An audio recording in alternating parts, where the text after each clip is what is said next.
ሰላም ሰላም የተከበራችሁ ተመልካቾቼ እንዴት አላችሁልኝ? እንዴት ሰነበታችሁ?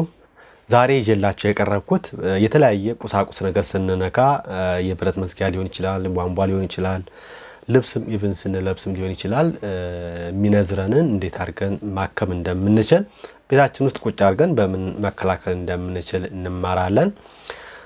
ከዚህ ቪዲዮ በፊት ምናልባት የባለፈው ቪዲዮ ያላያችሁት ካላችሁ ምክንያቱ ምን እንደሆነ ለምን እንደሚነዝረን ምክንያቱን ዝርዝር አድርጌ ያሳየሁበት ቪዲዮ አለ።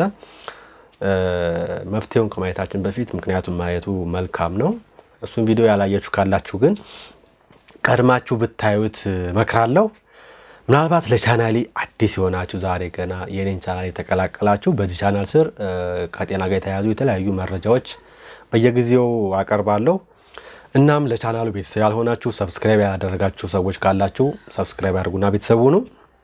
የተለያየ እቃ ስንነካ በተለይ የበር መዝጊያ፣ ቧንቧ፣ የተለያዩ ልብሶችን ስንለብስ፣ ከመኪና ስንወርድ ብቻ የተለያየ ነገር ስናደርግ እየነዘረን የሚያስቸግረን ከሆነ የሚከተሉትን 6 መፍትሄዎችን ይዤላችሁ ቀርብ ያለው እናንተ የተመቻችሁን መጠቀም ትችላላችሁ።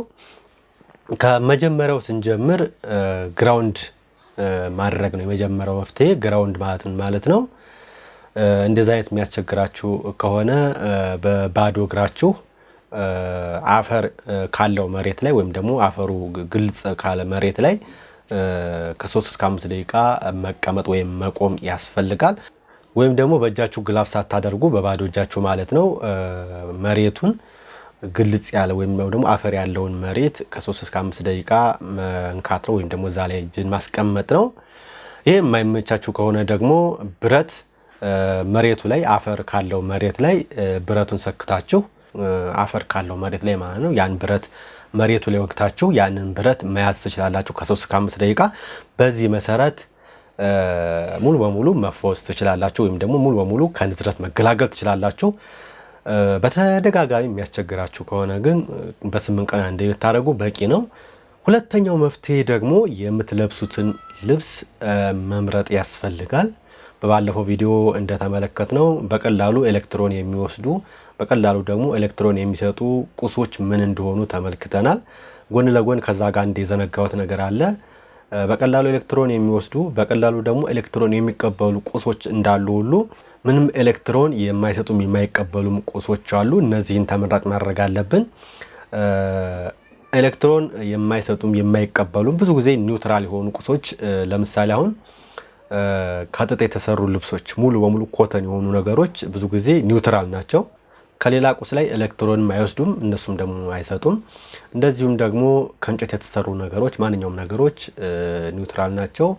ኮንዳክቲቭ የሆኑ ማቴሪያሎች ለምሳሌ ብረት ሙሉ በሙሉ ኤሌክትሪክ የሚያስተላልፉ ነገሮች ያው አኮሙሌት የሆነ የሚጠራቀም ኤሌክትሮን ስለማይኖር ከእንደዛ አይነት ነገር ፍሪ ናቸው ማለት ነው። ስለዚህ ስንጠቀም እነዚህን አይነት ቁሶች ብንጠቀም የተሻለ ነው። ለምሳሌ የልብስ ምርጫችን ሙሉ በሙሉ ከጥጥ የተሰራ ኮተን ልብስ ቢሆን ተመራጭ ነው። እነዚህ አይነት ልብሶች ለስታቲክ ኤሌክትሪሲቲ አይጋለጡም። የተጠራቀመ ኤሌክትሮን አያከማቹም፣ አይኖራቸውም። ስለዚህ ስንለብስ ከናይለን፣ ፖሊስተር እና ሌሎች አይነት ልብሶችን ከመምረጥ ይልቅ ከጥጥ ብቻ የተሰሩ ንጹህ የሆኑ ኮተን ልብሶችን ብንመርጥ የተሻለ ነው። በነገራችን ላይ ኮተን የሆኑ ልብሶች ለዚህ ብቻ ሳይሆን አጠቃላይ ለጤናም ቢሆን በጣም ተመራጭ ናቸው። ከፖሊስተር ከናይለን አይነት ልብሶች በጣም ተመራጭ ናቸው። ስለዚህ እነሱን ተመራጭ ማድረግ ይኖርብናል ማለት ነው። ጫማም ስንመርጥ ከረበር ከፕላስቲክ ነገር የተሰሩ ጫማዎችን ምርጫችን ባናረግ የተሻለ ነው። ምክንያቱም እነዚህ ከረበር ከፕላስቲክ የተሰሩ እቃዎች በቀላሉ ኤሌክትሮን መያዝ ስለሚችሉ ለስታቲክ ኤሌክትሪሲቲ ያጋልጡናል። ከዛ ይልቅ ከቆዳ የተሰሩ ጫማዎች ምርጫችን ቢሆኑ የተሻለ ነው። እነሱ በቀላሉ ኤሌክትሮን አኮሙሌት አያደርጉም፣ አያጠራቀሙም። ስለዚህ ከረበር ወይም ደግሞ ሶላቸው ከፕላስቲክ የተሰራ ጫማ ከምናደርግ ይልቅ ቆዳ ብናደርግ የተሻለ ነው። ከዚሁ ጎን ለጎን ደግሞ አንዳንድ ጫማዎች ለሴፍቲ ተብለው የሚሰሩ ጫማዎች አሉ። ሶላቸው ላይ ብረት የተገጠመላቸው አይነት ጫማዎች አሉ። ሴፍቲ ሹዝ ተብለው ለብቻቸው የሚሸጡ እነዚህ አይነት ጫማዎች በእርግጥ እነዚህ አይነት ጫማዎች ብረት የተገጠመላቸው ለኤሌክትሪሲቲ ሊያጋልጡ ይችላሉ።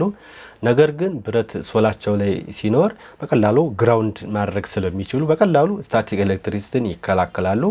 አንዳንድ ፋብሪካዎች እንደውም ስሬ ተብሎ ይሄ ብቻ ጫማ ነው የሚደረገውና እነዛ አይነት ጫማዎችንም ማድረግ ይቻላል። እጅግ በጣም እየተደጋገመ ካስቸገራችሁ ማለት ነው።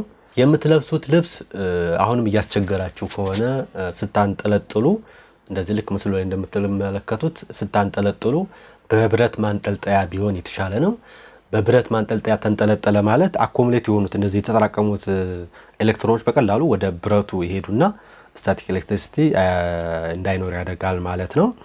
ወይም ደግሞ መርፌ ቁልፎችን አልፎ አልፎ ልብሳችን ላይ ብናኖር እንደዚሁ የተሻለ ነው። እነዚህ መርፌ ቁልፎች ብረት ስለሆኑ የተጠራቀመውን ኤሌክትሮን በቀላሉ ወደ እነሱ በመውሰድ ስታቲክ ኤሌክትሪሲቲ እንዳይኖር ያግዙናል ማለት ነው። አንዳንድ ጊዜም ደግሞ ሳንቲም ከኪሳችን ባይጠፋም የተሻለ ነው። ሳንቲም ኪስ ይቀዳል የሚባል ነገር አለ። እሱ እንዳለ ሆኖ ግን አልፎ አልፎ ኪሳችን ላይ ጠብ ያሉ ሳንቲሞች ቢኖሩ እንደዚህ አይነት ነገሮችን ይከላከላሉ ማለት ነው። ፀጉራችን ላይም ኬፕ ባርኔጣ ባናዘወትር መልካም ነው። ረጃጅም ፀጉር ያላችሁ ሴቶች ደግሞ በየቀኑ የምታበጥሩ ከሆነ ከብሩሽ ይልቅ ሰፋ ያለ ሚዶ ነው የሚባለው ማበጠሪያ ብንጠቀም የተሻለ ነው። ብሩሽ ሞር እንትኑን ፍትጊያውን ይጨምረዋልና ከብሩሽ ይልቅ እንትን ብንጠቀም ሰፋ ያለ ሚዶ ወይም ደግሞ እንትን መላጊያ ብንጠቀም የተሻለ ነው። ብሩሽ ብዙም አይመከርም።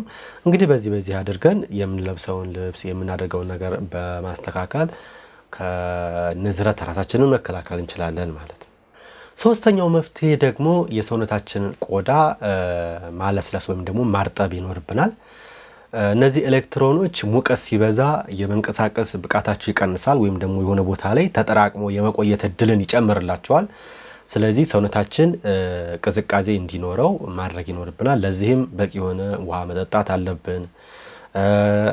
ልብስ ከመንካታችን በፊት ወይም ደግሞ ብረት ቧንቧ ምናምን እንደዚህ የሚነዝረንን ነገር ከመንካታችን በፊት ሰውነታችንን ማለስለስ አለብን። ለምሳሌ በሎሽን ሊሆን ይችላል ወይም ደግሞ በእርጥበት ውሃ ነገር ሰውነታችንን መጀመሪያ ማርጠብ ይኖርብናል። ከዛ በኋላ ያን ነገር ብንነካው አይነዝረንም።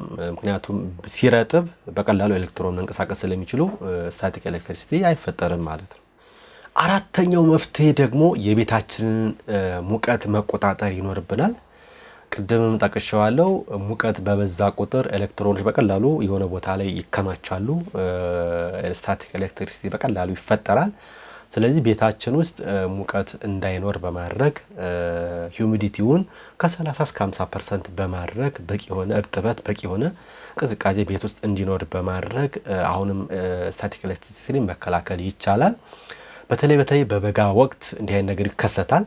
አምስተኛው መፍትሄ ደግሞ በተለይ ላውንደሪ አካባቢ የምትሰሩ ሰዎች በእንደዚህ አይነት ነገር በጣም ተሰቃዩ ከሆነ በምታጥቡ ሰዓት ቤኪንግ ሶዳ መቀላቀል ትችላላችሁ። ላውንደሪ ልብስ በምታጥቡ ሰዓት ያው ላውንደሪውና ልብሱ ከፍተኛ የሆነ ፍትጊያ ይኖራል።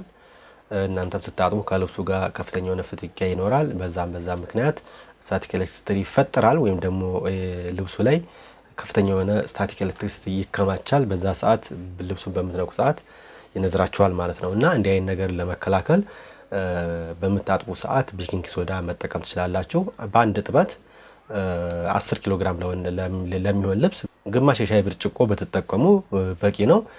የመጨረሻው እና ስድስተኛው መፍትሄ ደግሞ አንቲስታቲክ አጀንትንና አንቲስታቲክ ዲቫይሶችን መጠቀም ነው። አንቲስታቲክ ዲቫይሶች ስንል ለምሳሌ አዘውትረን እነዚህ ኮንዳክቲቭ የሆኑ ኤሌክትሪክ አስተላላፊ የሆኑ ነገሮችን በተለይ ግራውንድ የሆነ ኮንዳክት ማቴሪያሎችን በየጊዜው መንካት ወይም ደግሞ መጠቀም ይኖርብናል። በተለይ ፋብሪካ አካባቢ የሚሰሩ ሰዎች አንቲስታቲክ ዲቫይሶችን በሰፊ ነው የምትጠቀሙት። ለምሳሌ ከላይ ምን እየጠቀስኩት አንዱ የቦት ብረት የተገጠመለት ሶሉ ላይ ብረት የተገጠመለት ቦት መጠቀም አንዱ የስታቲክ አንቲስታቲክ ዲቫይስ ነው እና ሌሎችንም ስታቲክ ኤሌክትሪሲቲን እንዳይኖር የሚያደርጉ መሳሪያዎችን ወይም ማቴሪያሎችን በመጠቀም ከዚህ ነገር ይሄንን ነገር መከላከል እንችላለን። ሌላው ደግሞ አንቲስታቲክ አጀንቶችም አሉ፣ ኬሚካሎች አሉ፣ የሚሸጡ ኬሚካሎች አሉ። እነሱን በጣም የሚያስቸግረን ከሆነ በሚያስቸግረን ቦታ አካባቢ ልብሳችንን ላይ ሊሆን ይችላል ወይ ነው ሰውነታችንን ላይ ሊሆን ይችላል እነዛን ኬሚካሎች በስፕሬይም በሚቀባ መልክ እየተዘጋጁ አሉ እነሱን መጠቀም ይቻላል ከገበያ ገዝቶ ማለት ነው። ምናልባት ለቻናሌ አዲስ የሆናችሁ ሰብስክራይብ ያላደረጋችሁ ሰብስክራይብ አድርጉ። ቪዲዮ ከተመቻችሁ ደግሞ ላይክ እና ሼር ማድረጋችሁ እንዳትረሱ። ሰላማችሁ ይብዛል።